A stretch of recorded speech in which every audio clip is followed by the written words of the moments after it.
And we're very pleased today to have an eminent practitioner of, if you like that philosophy, in Stan Foster.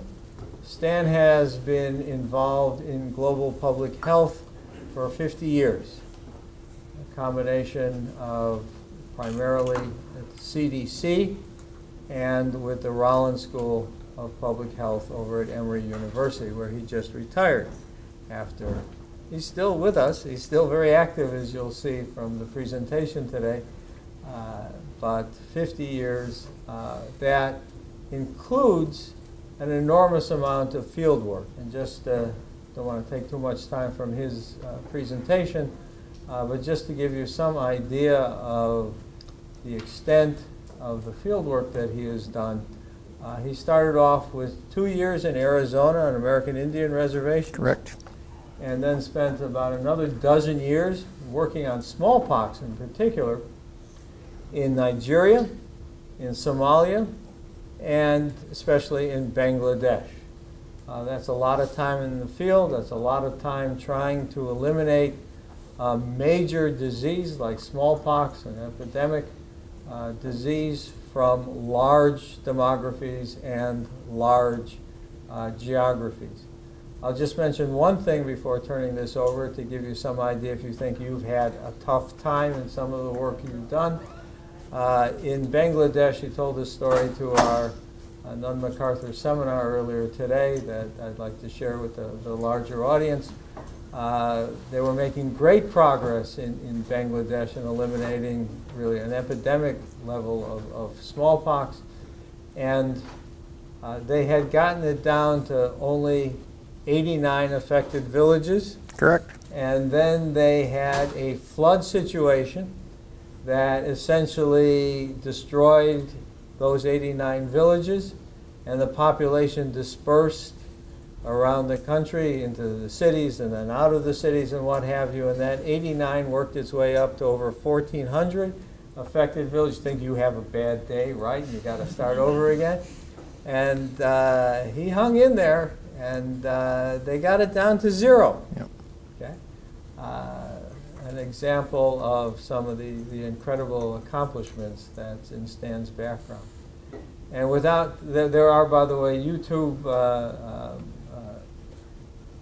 videos of tributes to Stan when he retired from Rollins and other things as well. I cannot do those justice in some of the advertising we did for this talk. Links to those YouTube videos are included. Among other things, he has been an incredible mentor to many people out at CDC and Rollins in particular, but to lots of other people that he's worked with around the world. Without any further ado, thank you, Dan, sir. Thank you very much for your time.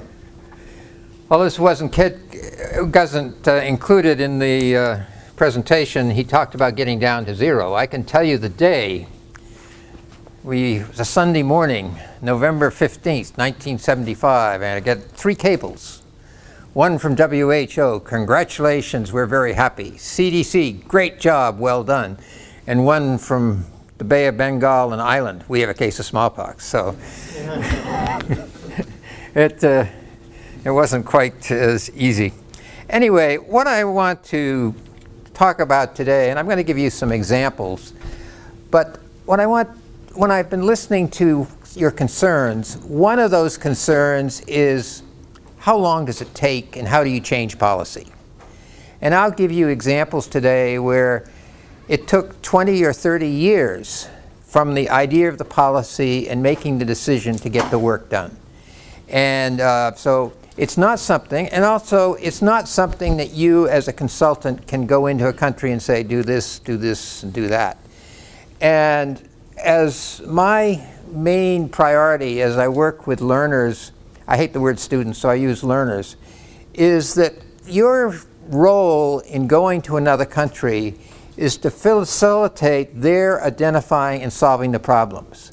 The chance of the problem being solved is much greater when they describe the problem and they come up with a solution than if you go in and tell them what the solution, even if that solution is the same that they come up with. So it's working with the community to develop their skills to identify and solve problems. This is a case of neonatal tetanus. It comes from dirty hands, dirty knife, dirty tie, dirty dressing. And many babies around the world. In Bangladesh, it was 40 per thousand died in 1972. And the symptoms are quite clear. The baby breastfeeds normally, stops sucking, unable to eat, then develops spasms, and then goes into convulsions and dies. Now, first thing when you're dealing with a problem is how big is that problem? And often the problems, we didn't know how big they were or what they were. And so one of your things is, no matter what you're working with, is determine how big is the problem. And for tetanus, we would do a sample survey of the population. We would identify all children born in 1 to 13 months. We would determine the children would die and then ask the mother or the family to describe what the conditions were of the death. And it's about 95% sensitive and specific for neonatal tetanus. Other diseases is not as good, but you could do that. And I just happened to pull up here one from Ethiopia. It's down 14 neonatal tetanus deaths per 21 live births. And the neonatal mortality rate was 6.7 per thousand. And that was the problem. So once you have a problem, you look at a solution. Now this is a graph which is very interesting. In other words, this, my friend here was talking about cholera. And this was a cholera vaccine study. And in the dark line are babies born to mothers who got the cholera vaccine. And the dotted line is those who got the placebo. Now, anyone want to tell me what the placebo was? I got $1 here if I'll pay. If anybody comes up and tells me what the placebo was. Water? Nope. What? Sugar? Sugar? No. It was an injection. Saline? No. What? Hey, who got that? Who said that? Give this $1 to that lady, Will. Yeah. Anyway, very, very smart. In other words, they had given tetanus toxoid, and when they look back at their data, you can see what the impact was of tetanus. In other words, those that got cholera vaccine didn't get tetanus toxoid, and so these are all tetanus deaths that occurred during that time. So it's one example of those of you doing clinical studies where the placebo did better than the experimental. So first is the problem significant?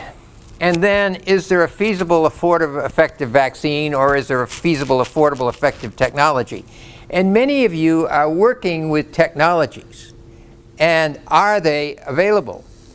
And the next one, is there the political will? And this is really important. How do you get the political will of a country to do what they should do for their people? And sometimes you have corruption, sometimes you have bribery. I always say if the president's child dies of a disease, that's the time to have the vaccination program for that disease. So you work that way. And then are there resources? Is there a logistics system and a health system? Now, I spend a lot of time looking at refrigerators. When you have a refrigerator of vaccines and you have fruit and other things like that in it, it's going to warm the vaccine and spoil the vaccine. And I would say 90% of the refrigerators I've looked at in the last 5 years look like the one on the right. And what did they do? They put a thermometer in every refrigerator in the world. They put a chart on the front of it where somebody was to record the temperature. And very important, they had a supervisor who came in to be sure that what was written on the chart was what was on the thermometer. Because we find people reading the thermometer and writing down what it should be rather than actually is. So I had a friend who had a great statement. You get what you inspect, not what you expect. Let me repeat. You get what you inspect rather than what you expect. And I always love to find this condition here because you got a nice cold bottle of beer down on the bottom saying in the refrigerator, and I pull out the bottle and say, is it yours? Is it yours? Is it yours? And of course, everybody says it's yours, so it must be mine, so I pull off the top and drink it. Lots of technical improvements in terms of vaccines. One of the most important is this new thing of an indicator on the vaccine vial which tells whether the vaccine is good or not. And when it becomes the same color or darker than the outer ring, you know that the vaccine is no good and you shouldn't use it. And even little technical things like having a little hole in the cold pack where the vaccine should sit increases the chance that that vaccine is going to be good when it gets into the child. And then another R&D thing, this was developed by Path in Washington. There's lots of women who don't have access to places with cold chain, and this is a heat-stable vaccine in this bubble, and once you push it, you can vaccinate the child, and there's no way of that needle being reused again. So again, a technology which meets the appropriate. And you can see what had happened in Bangladesh in terms of as the vaccination coverage increased, that's mean vaccinating the mother with 2 or more doses, and the death rate from neonatal tetanus. But look at the time frame. It took 12 years from the time the problem was identified and you developed a solution until it came down to 0. So there's not a magic fix of any problem. Measles. This is a terrible disease. Fever, coryza, cough, conjunctivitis, rash, complications, ear infections, pneumonia, diarrhea, undernutrition, blindness, deafness, and encephalitis. Well, we've done pretty well in the US with the licensure of the vaccine, and then we had some problems in the 70s where we had to change the age of vaccination, and then we recommended a second dose. And 80% of the cases over the last 3 or 4 years have related to importations from other countries. Most recently, most of them have come from Switzerland, which is interesting because Switzerland does not vaccinate their children against measles.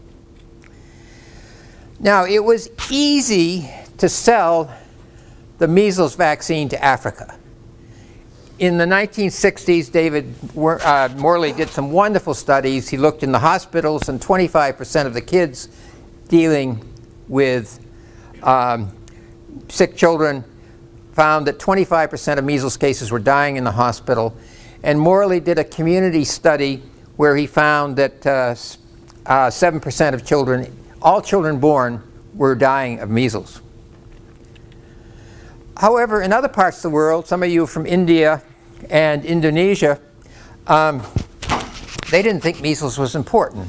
And I want to tell you of my experience in Indonesia so you get to understand the difficulty of really getting them to believe there is a problem. I went in and I asked the Ministry of Health, does measles kill your children? They said no. I went and talked to the pediatricians. Does measles kill your children? No. I went to the national reporting system, which totaled up all the measles deaths, and only 150 for the 4th largest country in the world. That wasn't much. And I was sort of saying, maybe it's not a problem. And then I went to Surabaya, one of the hospitals that was reporting to the national thing, and they had over 250 measles deaths. What had happened was the national reporting system was only reporting the causes of death. So if it was pneumonia due to measles, it recorded a pneumonia. Diarrhea due to to measles, it was diarrhea or malnutrition. And it was only the secondary hospital in Surabaya that did it. But they still didn't think it was much of a problem. So then there was an outbreak from Lombok Island, which had with 1,000 measles cases. And they asked me to go look at it. And I went down there, and they gave me sheets of paper with the names, the age, and the date of measles. So like a good epidemiologist, I drew all these beautiful graphs. And then their response to an outbreak of measles was send a health worker out with a big syringe of penicillin and inject all the pneumonia cases. So I was happy to be out and running through the rice paddies one day and come across one of these guys, and he had the list in front of him like I had analyzed. And I called up the people on the list, and only 10 of 30 had had measles. So even though the government had given me the lists as measles cases, they had in fact given me a list of 1,000 penicillin injections. So I said, how am I going to figure out whether measles is a problem? So I decided I would go to find a village that had measles 3 or 4 months before, and then I would do a house-to-house survey.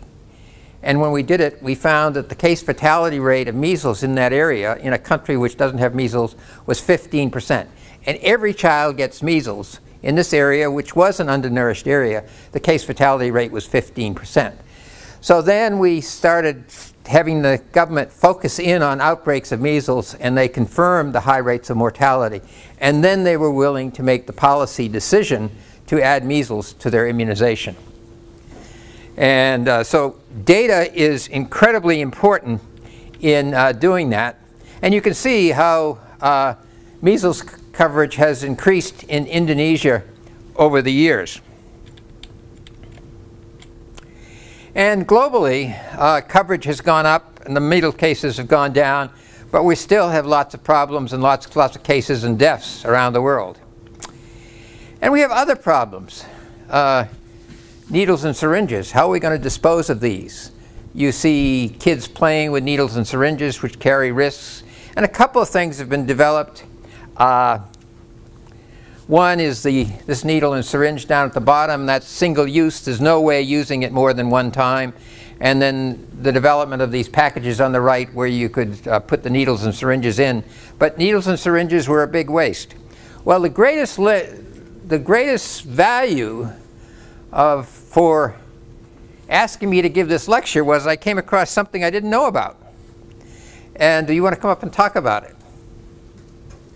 Developed here at Georgia Tech, and it made my day. Dr. Prosnitz, if you don't know who he is. Hi, I'm Mark Prosnitz in chemical engineering. We've been working for almost 20 years now to develop what we call a microneedle patch. So you see the pictures of them here, and some people here in the audience are making them on a daily basis over in IBD if you want to come visit. So it's a patch, like a Band-Aid, except the patch has very small needles, microscopically small, that puncture the skin and deposit the vaccine in the skin. The needles are water soluble, so that when you pull the patch away a few minutes later, there's no sharps left. So now instead of having to have a trained nurse draw up a vaccine in a needle and syringe that has to be stored in the refrigerator, give the injection, and dispose of the needle properly, now we have something that doesn't have to be in the refrigerator. It's something that can be administered by someone with minimal training, and there's no sharps wasted when you're done. Thank you. That wasn't 10 minutes you did. Anyway, it's really incredibly exciting. I mean, the potential of this, especially if it becomes, we can verify heat stability, getting rid of some of the refrigeration problems. We used to have 7 vaccines we give children. Now we're up to 13. The logistics and the storage is a problem. If something like this can be developed, and this is how it actually, the right-hand side is how it goes on the skin, and it stays there 5 minutes, and you take it off, or you can leave it on there. But anyway, a potentially fantastic discovery in this institution, which can make a difference around the world. Polio. In 1988, we estimated about 350,000 cases of polio each year. And you can see here, as coverage with polio vaccine went up, it went down, but we're having big troubles to get that last group of cases. And we have developed a fantastically wonderful information system. In other words, every district in the world reports once a week on whether they have polio or not polio, but they also report the rate of paralysis, which there is a non-polio cause of paralysis that comes in at a certain rate. So we can determine whether or not the surveillance is sensitive enough for that. And 80% of the cases need to be investigated with 48 hours, 2 stool specimens from each case, and these specimens need to arrive in the lab, and the results need to be ready in 28 days. And we're getting down to the small numbers, but we got some tough countries: Pakistan, Afghanistan, Nigeria, Ethiopia, and most recently Kenya and Somalia.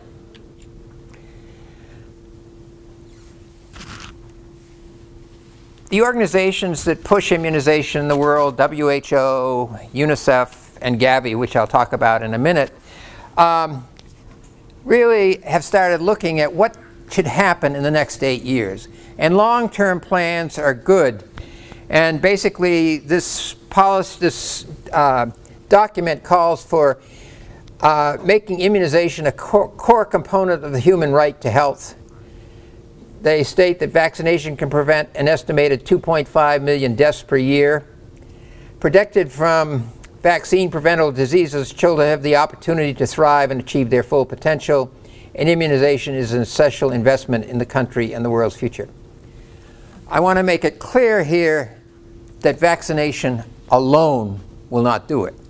I mean, there's nutrition, there's education, there are other things that are essential to making a child grow, be wise, and be a benefit to his or her family and community. But if they die from a vaccine-preventable disease, that opportunity is lost. Now, Gavi. Gavi is an international organization, and they have found a role where they do 4 things. They really try to accelerate the uptake of new and underused vaccines. They really look at how are we going to get enough money to vaccinate the kids for the to be sure we have enough vaccines. How do we strengthen the capacity of health systems to deliver those vaccines safely, effectively, and also shaping the market. How do you work with the private sector? And as we were talking at lunch, there's a feeling that pharma is bad and you can't work with them. But also, pharma can be good. You may or may not know. How many of you have dogs? How many of you give heartworm pills to your dogs? Okay. The maker of those pills provides that drug for a blinding disease, onchocerciasis, around the world, free of charge for as long as it ever will be needed. And so this kind of partnership is important. There's a great story of Bill Foege, who was former director of CDC, a good friend of mine. We joined CDC in the same day, and we sat next to each other because we're alphabetical, Foege and Foster. But anyway, he was leading a meeting in Paris, and all the drugs for trachoma are coming free, like the drug for onchocerciasis. And there was a meeting in Paris saying, this drug works good, but we found another drug that together they work 3 times as good. And so everybody went around the room and says, do you know anybody in that pharmaceutical company? Everybody said no. Next day of the meeting, Bill Foege is the chairman, and he's interrupted and said, President Carter is on the line. And so Bill stopped and went over and talked to President Carter. He said, you know, I was having supper last night with the president of that other drug company, and he wants to know, is there any vaccine that they can give to the world? And so the deal was closed, and another vaccine was added to the pharmaceutical giving to the world. So it is important. I want to clarify these a little bit. In other words, WHO has done fantastic things, has also had some problems, but WHO is basically policy, advocacy, and technical support. UNICEF, advocacy, fundraising, procurement, and country programs. Now, Gavi is really looking at the countries, the poorest countries in the world. It's made the decision that to meet the needs of the poor countries in the world, we need to work with the private sector. It really knows that they're going to need a lot of money over the next 20 to 30 years, and that you need to have country support. So one of the things Gavi did was to work with the banks, and they created a fund which raised $3.7 billion, and these are sold as bonds with a reasonable interest rate, and these have all been sold. So the money became available, and their countries have agreed to pay off the bonds in a certain rate. So that was a way that they dealt with the money problem. The UK and the Gates Foundation provided matching funds, and that's led to the availability of money. And you can see here how the money from the bonds and the donor commitments to repay those bonds goes to 30 years, but it's providing enough funds to provide vaccines up to 2030. Another thing that Gavi has done well is previously UNICEF would always put out bids, and they'd always take the 3 lowest bidders. They didn't want anybody to go out of production. But Gavi has been very effective in dealing with the drug manufacturers, and you can see here for the pentavalent vaccine, it's gone from $3.49 a dose to $2.17, and just recently got a bid from India, an Indian company, of $1.19. So working with manufacturers to try to get the price down so that they can afford vaccines. And you can see that up until 1980, early 1990s, we were given only 5 vaccines. But one of the things that Gavi has done is to promote the new vaccines: hepatitis B, Hib, which is Haemophilus influenza, which causes pneumonia, pneumococcal vaccine, and rotavirus vaccine. And so it's promoting the use of new vaccines, and these are the percentage of countries that have started giving these vaccines. Now, one of the major killers in the world is pneumonia, and there's been development of a new pneumococcal vaccine that can prevent measles cases and deaths, pneumonia cases and deaths. But none of the manufacturers in the world had the capacity to produce the additional doses of vaccine. So Gavi together found 2 manufacturers. If they were given enough money, they would produce the vaccine for the next 10 years. So Gavi worked with 2 manufacturers to give them the money. $1.5 billion was funded by UK, Norway, Russian Federation, the Gates Foundation, and enabled this to go. And these manufacturers will provide 600 million doses over the next 10 years.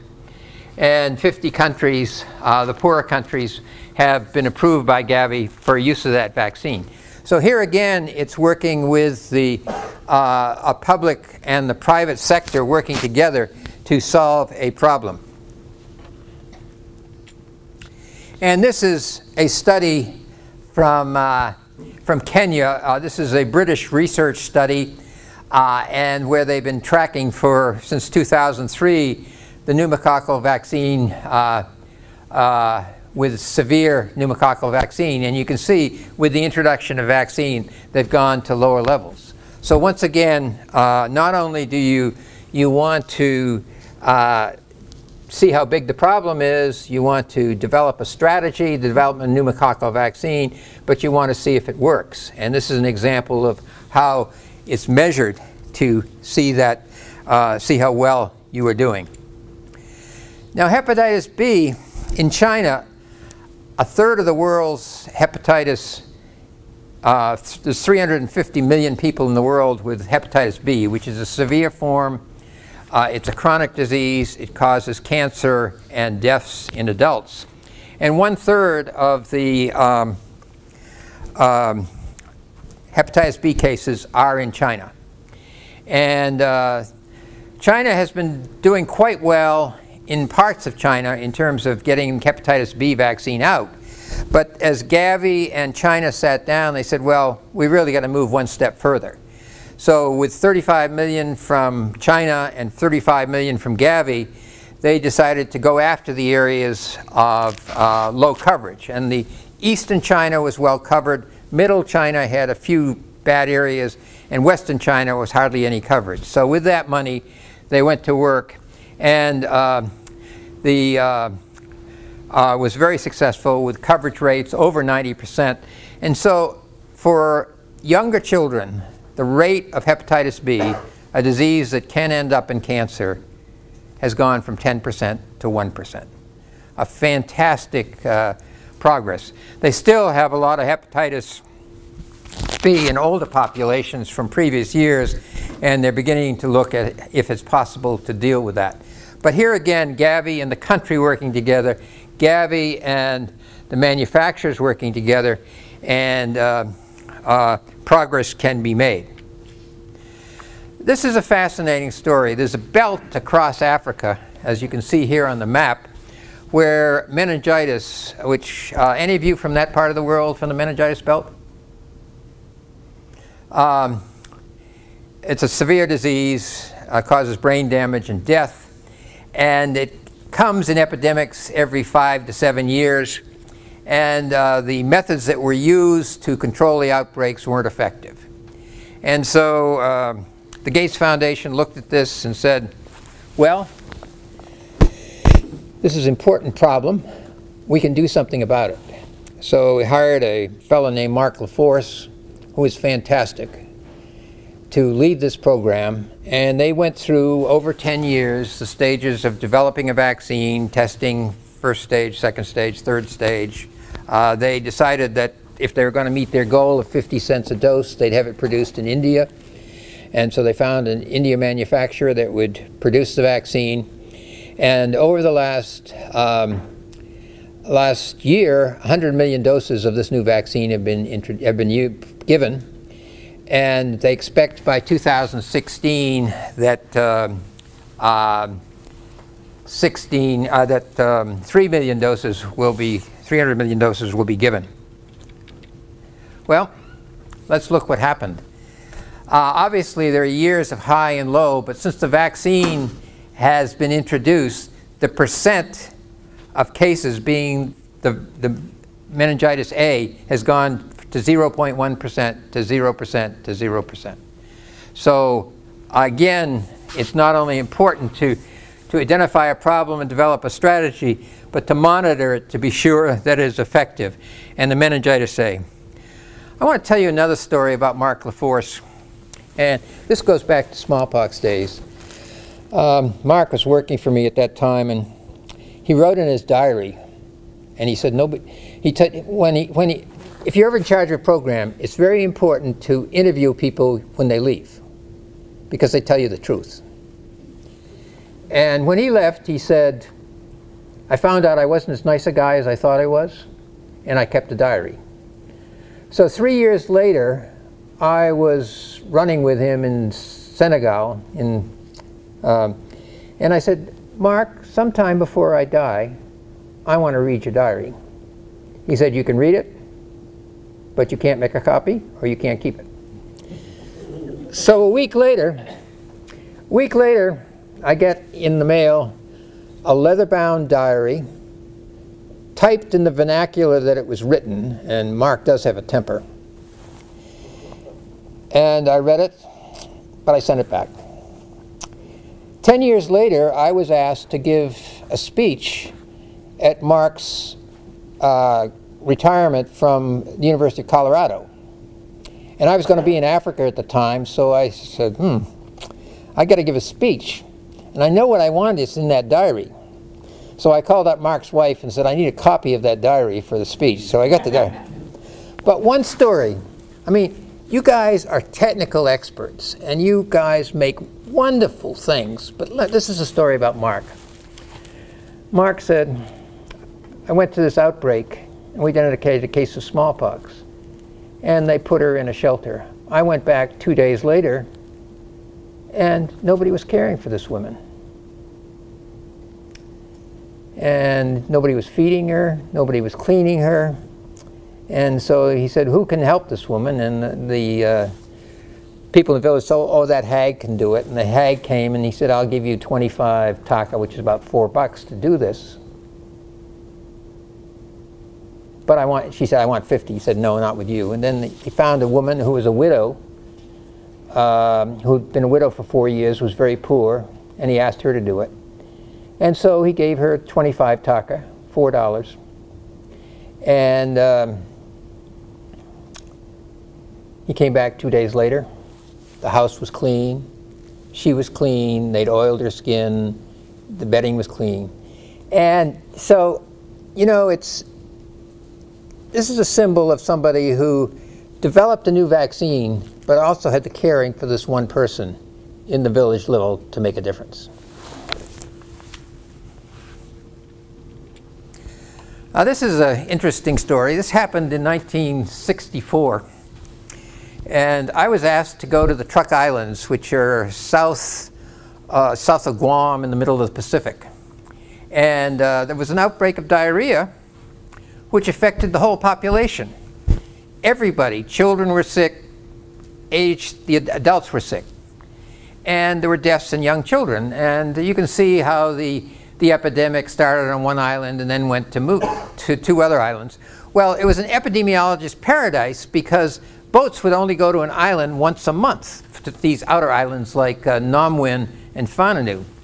So I said, I better go out there. So I went out through the just at sunset in a little 40-foot boat overloaded with metal on the front deck and 20-foot waves. And all I could think of all night was, thank God my life insurance is paid. And we got to the first island, and you can see what had happened was that there were sick people on board, and almost everybody was sick. Everybody comes down to meet the boat. In the second island, there were incubating people along, and and so it took 2 or 3 waves to go through the island. Well, we brought back the specimens to CDC, and they couldn't find anything. So how can you write a paper if you don't know what it is? So we couldn't. We tried to write a paper, but never met it. And then when I came back from Bangladesh in 1976, I got a call from the CDC lab. Hey, we just found out what your 64 outbreak was. It was rotavirus.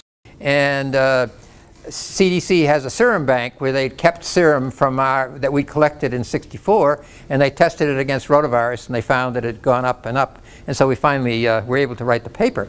Well, rotavirus is a major cause of diarrhea and deaths in young children. And a vaccine was developed. It was introduced in the United States. We had some problems, surgical problems, and it had to be withdrawn and then redeveloped.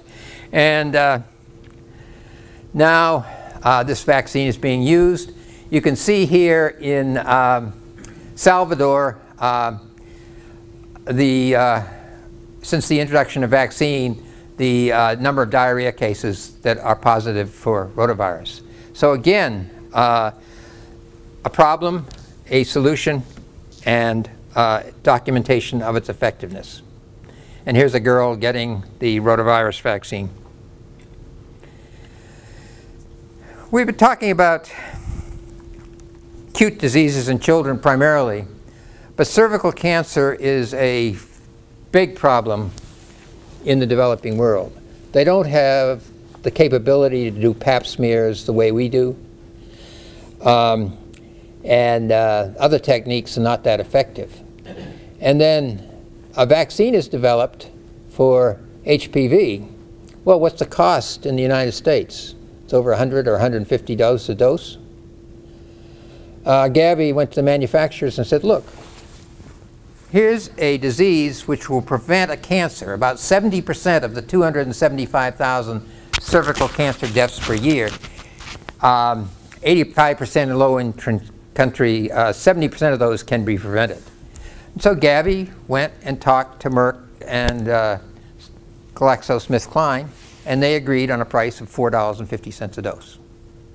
And as the number of doses go up, the price will go down further. So here is, again, the public sector working with the private sector and coming up with something that's going to improve people's health. My concern relates to we've developing good vaccines and we're developing good delivery techniques. But how well are they delivered in the field? And I want to just share a couple of things with you. You need a health structure, you need to have logistics, you need to have cold chain, and you've got to have a community that owns and wants vaccination and is knowledgeable and there's a rapport. So we go to clinics looking at the screening, at the vaccination, looking at vaccine delivery, and we don't find everything what it should be. Now this is a study we did in the mid-80s. Things are much better now, but you can see at that time only 50% of fridge temperatures were correct. Only 56% of sterilization was correct. So things are problems.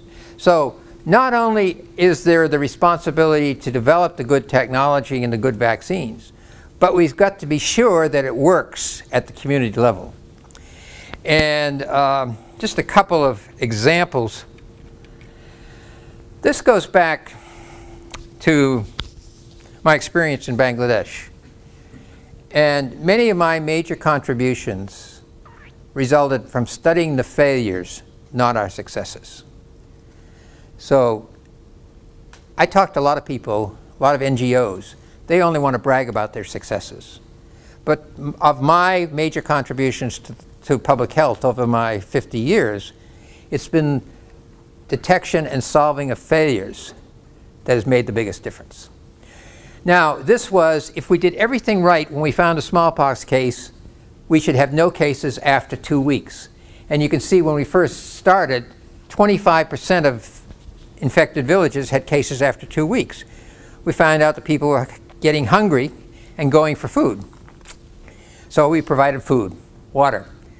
I was up on the Indian border in Mymensingh. India was free, had a 1,000 rupee reward. And I asked Sabur, my team leader, I said, Sabur, how many outbreaks do you have? And he said 17. And I said, how many have cases after 11 days? And he said 11. Well, that was a disaster. They could have walked those cases across to India and made a fortune. And I said, what are you doing? And he said, I'm doing everything the book says. I'm putting the patient in the house. I'm putting guards at the front door. I put an extra guard at night so they don't go to sleep.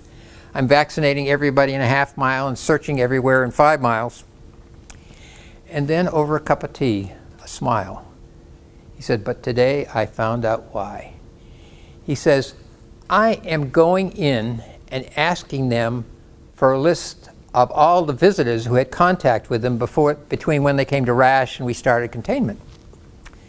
And he said, but they are not telling me the names of relatives who came to visit because they didn't consider relatives as visitors. So we solved the problem by asking for both relatives and visitors and solved the problem. Slowly we got better and better, but the big jump down here, our containment policy involved having health workers sleep in the villages and vaccinating everybody 24 hours a day. But the health workers would always find excuses not to be in the village. So we changed things. When I would go into a village, and if I find a case of smallpox, I would rile up my sleeve, I'd vaccinate myself, I'd vaccinate the chief, and then I would ask tell them I need to hire 10 people as vaccinators. And we'd train them in about 5 minutes and done. So instead of having outsiders responsible for containment, we had local people be responsible for vaccination and things. And that's how we finally came to 0. Now this is a very old slide. You can see it's the past technology of 1987. But it has a fantastic lesson for all of you. This happened in Rwanda. And in Rwanda, we had a program where every facility was visited every month with a small checklist. But the checklist wasn't held like that. The checklist was in the back pocket. And then the results of that checklist went to the minister once a month. And the minister was very good. So when he saw a problem, things happened. And you can see that the improvements in just about 2 months occurred because of the system of that. Now, a lot of people call this supervision. Unfortunately, the way supervision is done around the world, it's very much like a policeman. I was once in India, and I was teaching supervision, and there was a problem in flow in that they thought they had to screen everybody before they vaccinated the first person. And so I asked the supervisors, I said, what did you find wrong? And they all said, oh, the flow was wrong. It could be faster. Sure, the flow could be wrong, but not one of them noticed that 3 kids were being vaccinated with the same needle. So I like to use the word supportive vision instead of supervision. In other words, most supervisors are policemen, and they ought to be football coaches in the soccer sense of the word. And then I had the good role model for the woman supervisor, as I call it, which is the midwife, the way she helps with delivery. But I couldn't figure out what was the analogous thing for the bad woman supervisor. Are there any Indians here? Okay, you'll like this one. Anyway, I was having tea with Rajani Ved in Delhi one morning, and I said, I got to find a name for this bad woman supervisor. And she said, right like that, mother-in-law.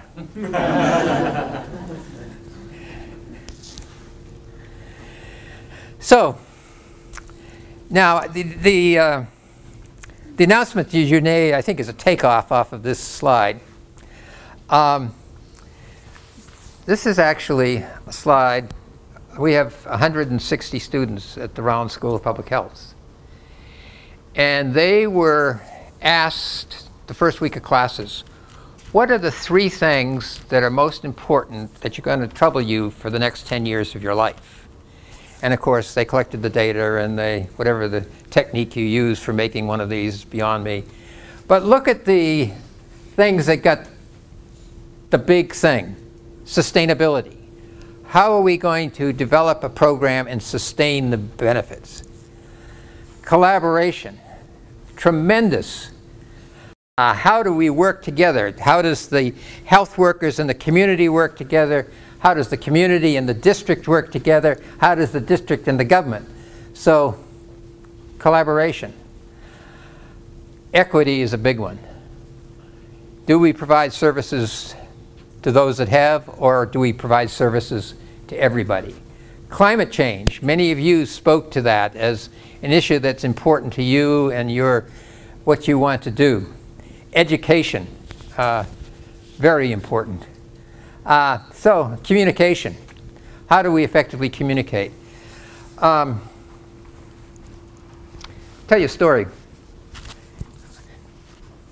When I get my evaluations, they said, well, you tell good stories, but you told that story too many times. But anyway, a British girl and American guy are romancing through Europe. And they see on French television stories of AIDS written by French youth. And they said that's sort of point. So they took this concept to Africa. And over the last 15 years, they've had 150,000 stories of HIV written by African youth. And then there's contests at the country and the Africa level. And if you look up global dialogues on the web, you can find those. And a number of them are on there. And much of the publicity going to Africa is Western media. But this is kids. And this is stories, and it's very interesting. Even when it was a big question of whether the groups would be all male or all female. Over half the groups now are both males and females together. And as you look at these stories, you get to see the importance of people themselves developing solutions to their problems. I'll show you that site in just a second. But anyway, I think that's where we'll stop. We have a few minutes for questions. If you can turn the lights up a little bit. Questions, comments?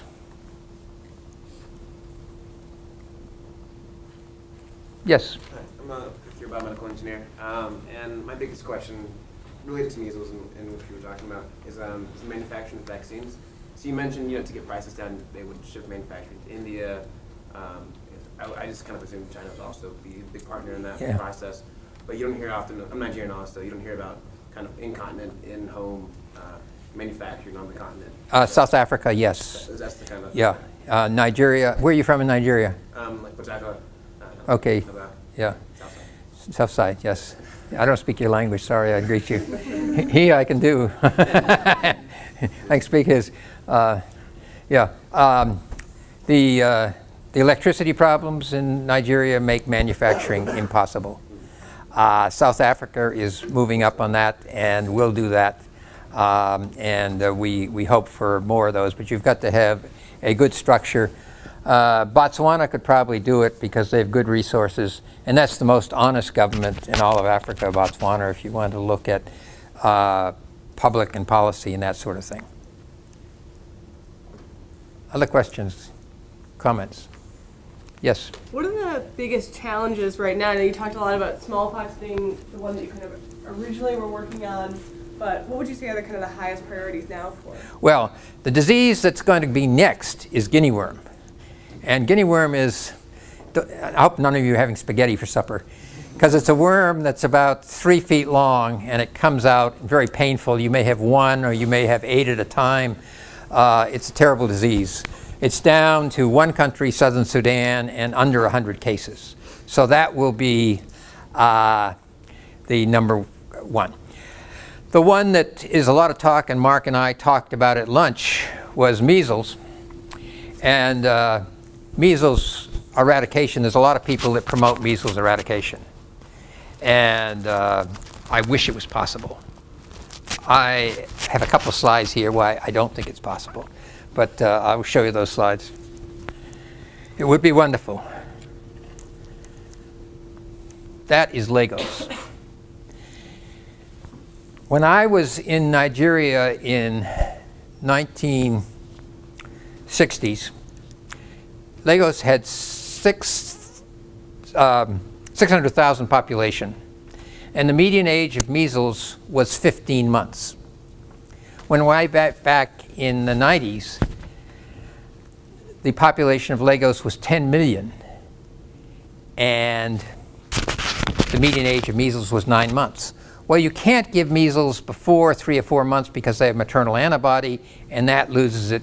And if you wait too long, the kids always get measles. And what happens is the Yoruba women carrying their babies on their backs crowd into these buses, and they get infected almost the day they become susceptible, I believe. We need to prove that. But, and I just don't know how we're going to get to population densities like this in that period where some are susceptible and some are not. Maybe with Mark's patch, we could patch the whole population every month for 3 months, and we possibly could do it. And I hope we can. But that's the one that's being discussed most at the moment. Any other questions? Yes? In a couple of your studies, you mentioned Jimmy Carter having a conversation with his president and JSK and Merck with the HPV virus. How viable is that? So when are companies still prone to doing that, and where is that heading as a sustainable model to scale some of these interventions and to pay for them? Well, can we rely on them pro bono? Let me tell you one thing about Merck. I hope all of you sometime go to the Carter Center and see the statue of the boy leading the blind man. And a copy that there's only one other statue of that size, and that is in the corporate headquarters of Merck. And the impact of Merck employees seeing that every day and knowing that their company is doing something for the needs of the world, they recognize the benefit. So although it's tough, a lot of people say the private sector is bad, let's not have anything to do with them. But I think that the experience of the Carter Center and Bill Foege especially have shown that you can work with the private sector and it is not a total lose possibility. I mean, for Merck and GSF to go from a vaccine they're selling at $100 a dose to $450 a dose, that was a corporate decision which was not made easily. Yes? What would you say is the most significant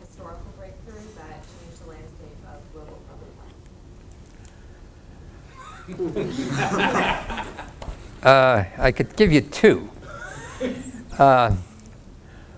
One was John Snow, which we talked about a few minutes ago. John Snow, there was an outbreak of cholera in London, and he plotted all the cases, and some were from out here and there, and he went out to those people, and he had the... oh, no. What was the year? You probably know. 1850. Yeah, yeah. It's his country. So that he took the handle off the pump and stopped the epidemic. The other would have to be Edward Jenner, who did the first smallpox vaccination. And it actually goes back about 1200. There was a Chinese priestess that used live smallpox to vaccinate people. And a few of them will get sick and die, but it protected against smallpox. And she would vaccinate boys in one nostril and girls in another. She knew that there was a difference in temperature because she would use in the hot season, she would use smallpox scabs quicker when they were being spoiled in the heat. In the winter, she'd wait longer. And so, fascinating story. If it's true, it's great. But anyway, that led to the practice of variolation, which they call it, where you use smallpox for vaccination. And then that went on, and Lady Montagu, who got smallpox, who was the wife of the ambassador in Turkey, and she says, "My beauty has been ruined, and if this ever happens in England, I will introduce this practice." So she went back to England, and she went to royalty, and the royalty vaccinated their family, and it went smoothly. In Boston, a man of the cloth found about it and pushed for variolation, and was totally beaten down by the doctors, and it didn't work. But those two would be my things. Yes, Will? In terms of funding of R&D for health, for universities like Georgia Tech, do you see it mainly coming from NIH, from big donors like the Gates Foundation, or maybe there's more billionaires in China now from them? Where do you see the money for the next 20 years coming? Well, let's talk about the next year. With the current congressional budget things and the cutback of spending, nobody's going to get money, government money. There are some Gates and other things, but they're very selective in who they give to. So it's not a very optimistic period right now for increase of funding, or even for keeping the same level of funding that we're in now. And that's the one thing is realistic, where it's important that you plan to vote, and we got to see this change. Yes. So, because there's a lot of engineers here, what would be, in your opinion, a couple of the most important technology that engineers need to work on to make global vaccination? Well, I'm not sure I'm going to say vaccination. I think if we're going to talk about the survival, then those are people working on climate change, those who are working on education, those who are working on water. A lot of things are of equal importance. That if we're going to, in other words, if we're going to look down 3 generations, you've got to, where your interest is and your heart is, if you have a passion for something that's going to make a difference for the planet, go to it. Anything else? How do you deal with cultural resistance against new technology or new methods of doing things, especially when it comes to childbearing and things like that? Okay, let's talk about, my answer is one word: carefully. Let me tell you an interesting story. A friend of mine is, the maternal mortality in Ethiopia is around 700 per 100,000. And she had a project there, and we're working with the community. The community started being involved in actually prenatal care and getting the people to come to prenatal care and looking at things. And then they there's a drug, misoprostol, which you can give to a woman postpartum and cut down the deaths from bleeding. In one region of Ethiopia, Amhara, they said it could only be given to health workers, and so only 10% of women. In Oromia, They gave it to the women during prenatal visits, and they were told to take it after the placenta passed. 80% of the women got it. So it's really working with communities and giving them responsibility. Let me tell you one other very interesting story. One of my favorite friends is Abai in India. His father worked for Gandhi. And his father got a PhD scholarship to go to get a PhD in economics in Ohio. And he went to Gandhi for his blessing. And Gandhi was down at the low stool, like you're seeing, and he said, "Sir, I'd like you to bless me, and I'm going to get a PhD in economics." And he said, looked up for a minute and said, "If you want to learn economics, move to the poorest village in India." So he walked out and ripped up his visa and his scholarship. He's still working with farmers in India at 92, worried about the high rate of suicide in farmers. Abai Bang is his name. He went to Gadchiroli, which is in the eastern part of Maharashtra, and he had been at Hopkins, and they thought research was important, so he found sickle cell, and he did a study of 3,000 people. And he found that sickle cell was a problem. So he called the people together and said, "You got a problem with sickle cell?" And they said, "No, doctor, that's not our problem, that's your problem. You asked us for bloods, and we gave them to you, but that's as far as it goes." So out of that developed an annual thing where the community identified their problems. So one year it was malaria, one year it was pneumonia, and one year they said, "Our newborns are dying." Their husband said that's not important. And so they did a study, and they found that the midwives were only looking after the mother and nobody was looking at the babies. So he said, "Well, how are we going to do this?" So they trained one woman in each village to go with the midwife to take care of the newborns, and taught them how to suction the thing, how to warm the baby, how to get immediate breastfeeding and do that. And they cut down the mortality by half. So the answer to your question is you got to work with the community to solve their problems. And no matter if you know the answers, you can't go out and tell them this is what to do. You've got to go out and work with the communities. And that was such a good question. I think it better be the last question. Thank you very much.